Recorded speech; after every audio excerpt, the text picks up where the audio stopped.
आणि यानंतर अवकाळीमुळे राज्यभरात झालेल्या नुकसानाच्या बातम्या। अवकाळी पावसामुळे झालेल्या नुकसानाच्या पंचनाम्याचे आदेश देण्यात आलेत। उपमुख्यमंत्री सुनेत्रा पवारांनी नुकसानाची गंभीर दखल घेतली आहे। शेतकऱ्यांच्या नुकसानाचे तातडीने पंचनामे करण्याचे आदेश देण्यात आलेले आहेत।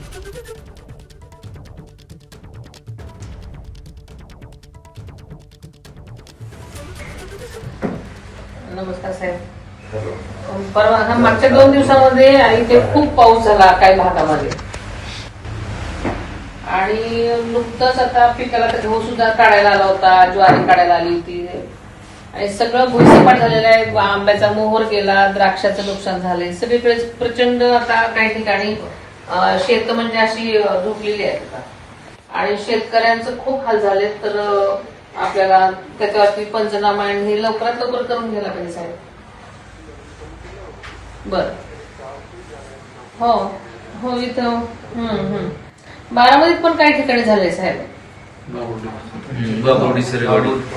हो दौंड आणि कर्जतमध्ये जास्त झालेलं आहे। हो